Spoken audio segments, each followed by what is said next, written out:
থেকেও বড় প্রক্টর ছিল ছাত্রলীগ ক্যাম্পাসগুলোতে।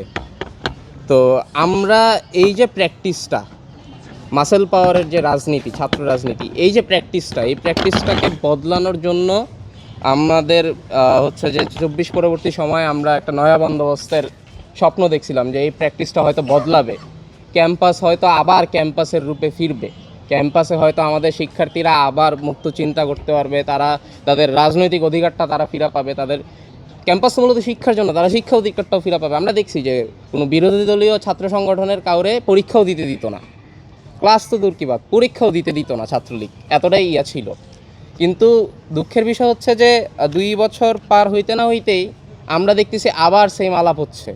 ক্যাম্পাসে দুইটা বড় ছাত্র সংগঠনের মারামারি হচ্ছে, ক্যাম্পাস অস্থির হয়ে পড়তেছে, ক্যাম্পাসে সন্ত্রাসী কার্যক্রম হচ্ছে, ক্যাম্পাসে জোর জবরদস্তি করে আগের মিছিলে নিয়ে যাচ্ছে জোর জবরদস্তি করে, ক্যাম্পাসে বহিরাগত দিয়ে হচ্ছে যে মারামারি করতেছে। এগুলো আপনারা সবাই জানেন। বিশেষ করে গত 3 ও 4 আগস্ট বেগম রোকেয়া বিশ্ববিদ্যালয়, জগন্নাথ বিশ্ববিদ্যালয়, ঢাকা কলেজ, ঢাকা আলিয়া মাদ্রাসা, এই কাহিনীগুলো আপনারা জানেন, আপনাদের হাউস, এবং আপনারা হয়তো এটার হচ্ছে যে প্রতিবেদনও করছেন। তো আজকে আমরা মূলত এই সহিংসতা বন্ধের আহ্বান জানাইতে এখানে বসছি। আমাদের জাতীয় ছাত্রমঞ্চ আসলে মনে হলো আমাদের অডিটোরিয়ামে, তো এইখানে তারা, আপনারা জানেন যে দীর্ঘদিন ধরে এই সেকেন্ড ক্যাম্পাস নিয়ে আমাদের একটা ঝামেলা হচ্ছে, মানে সেকেন্ড ক্যাম্পাস হবে করে হচ্ছে না, অনেক কাহিনী। তো ছাত্র সংসদের পক্ষ থেকে, মূলত ইনকিলাব মঞ্চের পক্ষ থেকে এখানে একটা দাবি নিয়ে যাওয়া হচ্ছিল। তো ছাত্রদল এখানে বাধা দিয়েছে তাদেরকে। তো ছাত্রদল বাধা দেওয়ার পরে ছাত্র সংসদ এবং ইনকিলাব মঞ্চ মিলে এটার প্রতিবাদ করছে। এই প্রতিবাদ কেন করলো, কথা কাটাকাটি কেন হইলো, ওরা স্লোগান দিয়েছিল ছাত্রদলের কালো হাত ভেঙে দাও, গুড়িয়ে দাও। এই স্লোগান আবার ছাত্রদল সহ্য করে নাই, ওরা এবার কালো হাত দিয়ে মারতে গেছে তাদেরকে, এবং এই মারামারি এমন পর্যায়ে গেছে, হসপিটালে গিয়ে আমরা দেখছি যে ছাত্রদলের সন্ত্রাসীমূলক কার্যক্রম হসপিটালে হয়েছে, তারা রামদানিয়া দেশি অস্ত্র নিয়ে দৌড়াইছে হসপিটালে। রোগীর অভিভাবকদেরকে দেখাইতে হয়েছে যে ভাই আমি শিবির করি না, আমি রোগীর অভিভাবক। ও একটা ছাত্র নেতা, ওরে এই সাহস কে দিছে? রোগীর অভিভাবকের কাছে গিয়া শিবির করে কি করে না, রোগীর অভিভাবকটা মারছে। ক্যাম্পাসের মধ্যে সে অ্যাসিস্ট্যান্ট প্রসিকিউটরে মারছে, সে পরিচয় দিচ্ছে যে আমি অ্যাসিস্ট্যান্ট প্রসিকিউটর, আমি সরকারি কাজে এখানে আসছি, শিবিরের সাথে আমার কোনো সংযোগ নাই, আমার 20 বছর আগে পড়াশোনা শেষ। এবং দেখেন এরা কত বড় ছ্যাচ্ছর, সে খালি মারেই নাই, তার কাছ থেকে 2টা ফোন নিছে, তার মানি ব্যাগটাও নিছে, তার ঘড়িটাও নিছে। ভাই তুই আচ্ছা তুই ফোন নিছিস, আমি বুঝলাম যে সে শিবির করে কিনা চেক করার জন্য আপনি ফোন নিছেন, মানি ব্যাগ আর ঘড়ি নিছেন কেন? ঘড়ি নেওয়ার কারণ কি? তাও ক্যাম্পাসের মধ্যে নিছেন, মানে লজ্জা শরম যদি থাকে, মানে তো আপনাদের তো লজ্জা শরম গোল্লায় গেছে। আপনি কি করতেছেন? আপনি অনার্সে পড়ুয়া একটা, ওনারা আবার অনার্সে পড়ুয়াও না, মানে আমি দুঃখিত, এটা বলায় ভুল হয়েছে আসলে, ওনারা অনার্সে পড়ুয়াও না। ওনাদের পিছে যারা রাজনীতি করে তারা হয়তো অনার্সে পড়ুয়া, কিন্তু ওনারা এমনও আছে যে যখন জগন্নাথ বিশ্ববিদ্যালয় হয়ও নাই তখন ওনারা অনার্সে পড়তো জগন্নাথ কলেজে। ওনারা এখন হচ্ছে যে ছাত্র দলের সদস্য সচিব, আহ্বায়ক।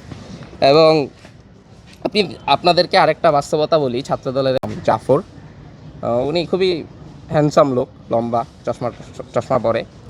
উনি ভিসি এবং প্রক্টরের সামনে বলতেছে যে স্যার এখানে লাশ পড়বে, এটা বেগম রোকেয়া না, এটা জগন্নাথ বিশ্ববিদ্যালয়। এবং আজকে 4 দিন পার হইল, সেইটার জন্য এখন পর্যন্ত দুঃখ প্রকাশ করে নাই। তাইলে আমরা বুঝে নিচ্ছি তার থ্রেটটা লেজিট ছিল, তাইলে সে একটা পটেনশিয়াল মার্ডারার। এখন আপনি দেখেন যে প্রশাসন কি করছে, তার বিরুদ্ধে কোনো ব্যবস্থাও নিতে পারে নাই, এতটা অথর্ব একটা প্রশাসন। তাইলে আমি একটা লেজিট মার্ডারার, পটেনশিয়াল মার্ডারারের সাথে আমি ক্যাম্পাস শেয়ার করতেছি। আপনি চিন্তা করেন ভয়াবহতা। সে তো লাশ ফালাইও দিতে পারে, যে আজকে আমি এখানে এসব বলছি, আমি তো কালকে ক্যাম্পাসে যাব, সে আমার যদি মারে, সে আমার যদি লাশ ফালায় দেয়, আমি কি করব? আপনি তার বিরুদ্ধে ইয়াও নিতে পারেন নাই, ব্যবস্থাও নিতে পারেন নাই। কিন্তু এইটা তো মানে আপনি তাহলে এটা চিন্তা করেন।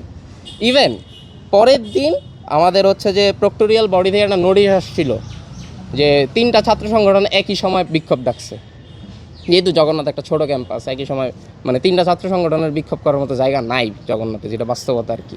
তো এখন তো মারামারি হবে, প্রক্টোরিয়াল বডি বিক্ষোভ ডাকছে, প্রক্টোরিয়াল বডি নোটিশ দিছে যে কোনো বিক্ষোভ হবে না, সকল কর্মসূচি বন্ধ।